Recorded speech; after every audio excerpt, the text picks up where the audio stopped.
Ladies and gentlemen, professional amateur chefs everywhere, welcome one, welcome all to episode number 6 of Dining In with Adrian. That's right, we've made it 5 episodes and we are on number 6. So to commemorate this special, miraculous event, what are we making today? Well, it's a special near and dear treat to my heart, especially at 2-3 a.m. What is that? It's tacos al pastor. I can't wait to show you guys my recipe.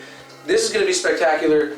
Instead of doing it on a huge shawarma, taking about an hour to make, what are we going to do today? Power pressure cooker XL style this bad boy. And in under 20 minutes, with the right amount of seasonings, we're going to have our tacos ready to rock and roll at whatever time it is you guys decide to make it at.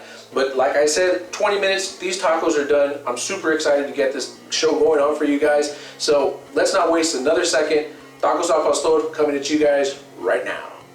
What we're going to use today is 2.5 pounds of pork shoulder or butt, in which case today we're going to be using pork butt, 2 dried ancho chili shells, without the seeds of course, 6 ounces of pineapple juice, 3 ounces of lemon juice, 3 ounces of lime juice, but also feel free to add just a little bit more of either of those juices if you'd like.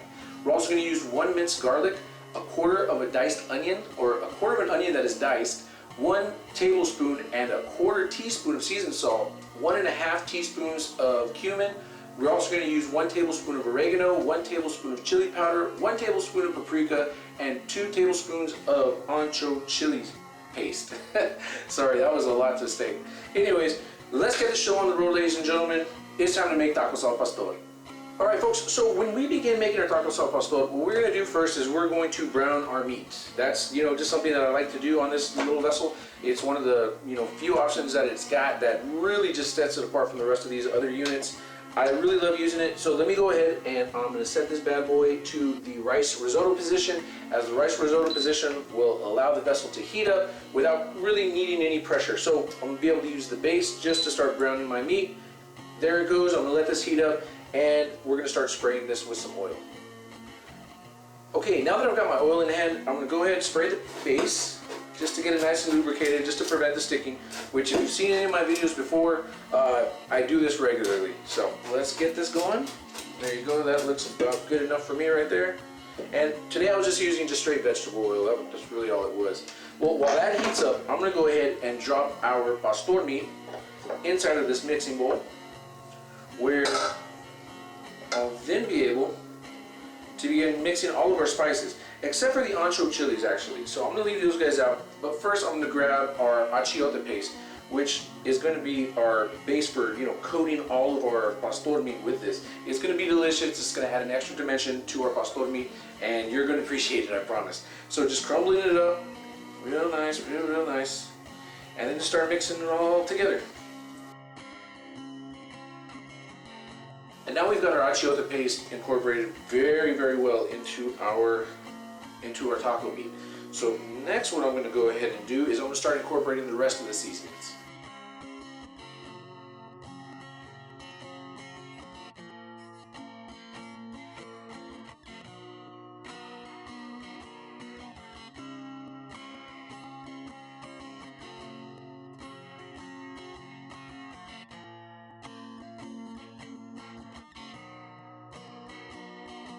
Okay, now that we've got our pastor meat nice and seasoned and everything has been mixed together very, very well, it's all nicely incorporated, every seasoning into every piece of meat. I've been at this for just a little bit of time now, but regardless of that, I also did fail to mention on our ingredients list, which I will include on the bottom. So let me take this time now. Be sure, get down there, hit the like, hit the subscribe, leave a comment, leave a picture of what it is that you make. But in this recipe downstairs, I will also have the pineapple, pieces of pineapple that I did fail to mention when I was talking about the ingredients. So that will be in there. So now what I'm going to go ahead and do is put our taco meat inside of our vessel. You should hear a nice little sizzle going on. Yep, there she is. And I'm going to set you right there for now. And like I said, this is just going to be the browning process right now, just to start getting our meat cooked, because whenever you do eat tacos al pastor, whenever it's prepared for you, there is some crispy ends where, man, those little burnt pieces, it's like brisket. It just tastes better with the little burnt ends on it. So this stage of the process right here is going to hopefully crispen them up just a little bit, or crispen up our meat just a little bit, to where it's going to just allow us just to really get into a nice bite Now this part of the process should take you a few minutes, but you know, don't fret, because you do want your tacos al pastor meat just to be crispy enough. Of course, you're not going to get it as if it was coming out of the shawarma where you have the heating element on the outside. That's not going to work because of the fact that we're going to be using all these juices. Where you usually marinate the meat with these juices, we're actually going to incorporate them during the cooking process. So it's really just flipping the whole cooking process of tacos al pastor in a 180, totally missing the marinade, and we're just cooking it straight onto this meat, where the Power Pressure Cooker XL will incorporate these flavors into our taco meat as well. So, and it's just going to take a couple minutes too. Now this is starting to crisp up a little bit for me, but I'm still not ready for it yet, unfortunately. So I'm going to keep at this. It's just one of the things that you got to do. Okay folks, so I've been at this for about a good 5 to 6 minutes already. I think that this is about as crispy as I'm going to be able to get them without them, you know, fully cooking through, because I still want the flavors of our juices to permeate our meat just so we can have enough to get it in there. So before I end up dropping that, I'm going to put in our chili shells, which is also going to add a beautiful, beautiful dimension to it. I'm also going to incorporate our pineapple. Yum, yum, yum. And then keep on giving that a nice little mix around.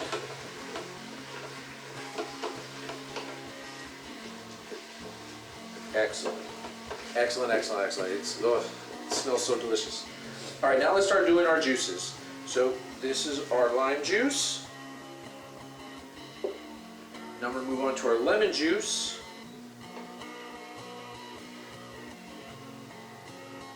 I'm also going to get our pineapple juice next.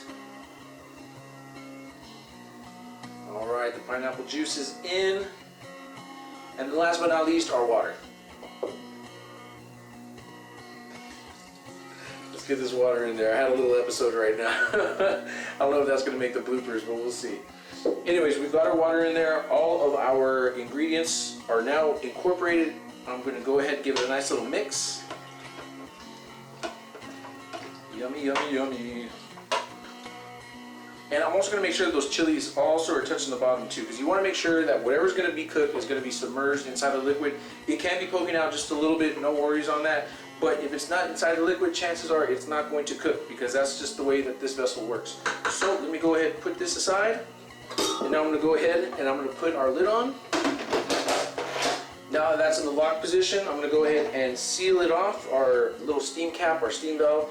That is now sealed with the two circles, or with the circle and the dot in the middle. And now what I'm going to go ahead and do is I'm going to cancel it out, and let's go ahead and press the chicken meat button on here. And we're going to let that go for well while. However, we're going to do a time adjust. Whoop. I accidentally pressed it twice. It's on 16 minutes. I'm going to let it go 15. I'll be opening it up at that time, and we're going to have some great tacos al pastor. I'll tell you what. This bad boy really breaks everything down really quick, really easy.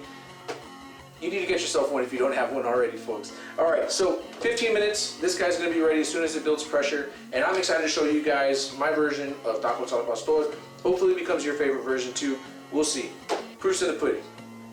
Okay, ladies and gentlemen, so we're here at the final moments now of our tacos al pastor after it's been cooking on a high heat for 15 minutes. So as soon as we get the beep, well, whenever it decides to beep, it'll go ahead and move itself automatically to the keep warm off position, or just keep warm position until you cancel it out, which then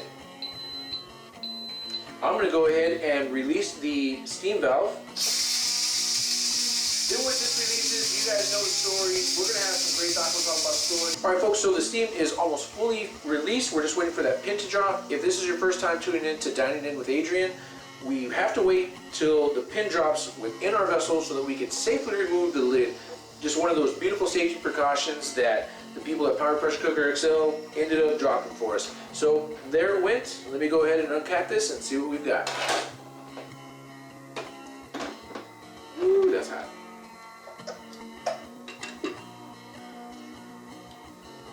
Alright folks, so now what we have is some tacos al pastor. So let me go ahead and load these bad boys up. Whoop, I'm going to grab more meat than that. Now we are going to have some liquid in there, but don't even worry about that. We're not going to use that. We're just here for the meat, and it's already falling off of itself, as you can see. So 15 minutes, that's all it takes to make some delicious tacos al pastor. The recipe's down below. As I mentioned earlier, hit the like, subscribe button. Please help me out. I'd really appreciate it. But let me move on. No taco al pastor is complete without a little bit of cilantro. Yum. Don't be scared either, just drop a little bit more on. Some beautiful, beautiful, beautiful queso fresco. A taco is just not a real taco without some queso fresco, that's for sure. And I like to be generous with my queso. That is a definite must in my book. And as mentioned earlier, a little bit of my favorite hot sauce, little chaluda. So hopefully you guys will enjoy digging in as much as I will, as much as I am, I should say. This is going to be delicious. I can't wait to hear back from y'all, get y'all's responses, questions, comments. Let me see your pictures too. Let's get the community going. Dining in with Adrian, tacos al pastor. I hope you guys are going to love it as much as I do.